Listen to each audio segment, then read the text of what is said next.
Hey friends, it's Payload here, and I am super excited to bring to you a quick first look at the highly anticipated VR game Echo Combat for the Oculus Rift, and to prime you for the open beta which begins on June 21st, so mark those calendars. Keep in mind that all the footage you see here today is in beta, so it's a work in progress and just a slice of what the full game will have to offer. So with that in mind, ladies and gentlemen, I bring to you Echo Combat. When you first enter the game, you'll be dropped into the social lobby shared with Echo Arena. You can queue up for a match by interacting with the matchmaking terminals in the center of the lobby, and while you wait, if you make a left turn, you'll find yourself in the new Echo Combat section of the lobby, where you're free to fly around and test out some new toys. Oh, and guns too, of course. Once you're matched up, the name of the mode is Payload. You'll be put into a 3 vs 3 game, where as the offensive team, your job is to escort a flamingo-shaped robot, the Payload, from checkpoint to checkpoint, all the way to the end of the map. To move the Payload forward, the offensive team has to have at least one person holding onto it, and the more players on it, the faster it goes. Just like with horses, right? If you're on defense, your goal of course is to prevent that from happening by any means until time expires. And if you manage to keep the offensive team from touching the Payload for extended time, it'll even start moving backwards towards the last checkpoint. As far as the map goes, it's a long and winding one, starting off in a fairly open first area with some obstacles scattered throughout for cover leading up to the first checkpoint. Combat then shifts into a close quarters series of tunnels leading up to the second checkpoint.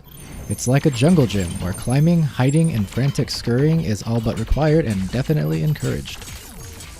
Make it through there and we end up in the final checkpoint zone, which offers a good mixture of open space, close quarters, and flanking routes, making for fun fights on a few fronts. Say that 5 times fast. In terms of loadouts, there are 3 categories of goodies to arm yourself from: weapons, tactical mods, and ordinances, all of which you can mix and match and change mid-game from the spawn area. Starting with weaponry, the beta currently features 3 projectile-based guns, which protrude from your hand, much like Inspector Gadget.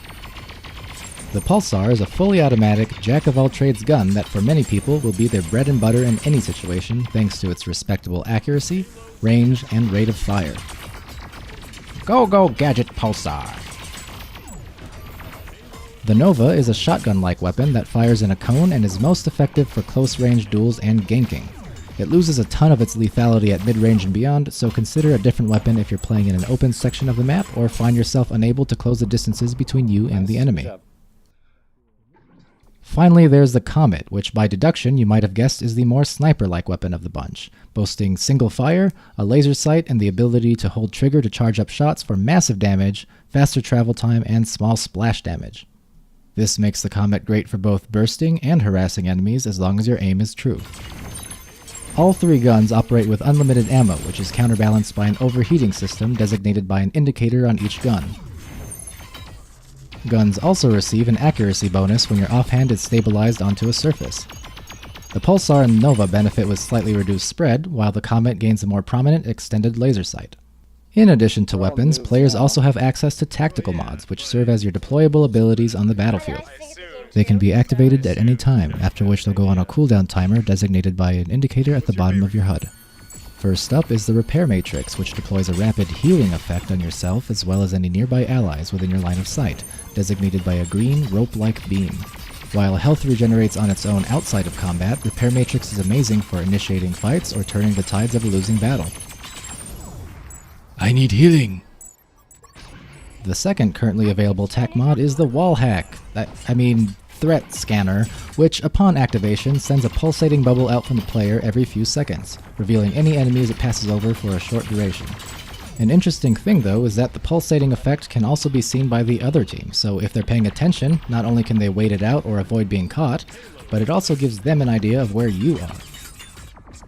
The final loadout category is called Ordinance, of which for beta, featured just one available tool: the Detonator. The Detonator is a small, manually triggered explosive pulled from behind your shoulder. It can be preemptively placed like a bomb, useful for setting traps. That's fun. Or for throwing in the middle of combat like a grenade. It's a phenomenal tool for clearing the payload as well as starting or ending a fight with a quick 1-2 punch. And that's about all there is to it. Once you coordinate with your team, pick your loadouts, and the match begins, simply grab onto this little orb on the tactical map, and off you go. I figured since he was going Comet, You can ride that sweet flamingo into the sunset, or blast it in the face if you're on defense. Poor guy. Round complete. Defense squad forgot the payload. Alright, so that was just a quick introduction to Echo Combat and what you can expect when you start playing. On a personal level, I enjoyed the game immensely, so much so that I played it for 14 of the 30-some hours that the beta was active. To me, even in its early state, it's easily the most fun, well-realized VR shooter out there. Much like Echo Arena, the gameplay is fast-paced yet strategic, its movement system is unrivaled and endlessly satisfying, and competitively, the skill ceiling is going to be sky-high, both individually and in team play. As someone who's put in over 1,000 hours into Echo Arena across thousands of matches, I would not be surprised if Echo Combat turns out to be more of the same.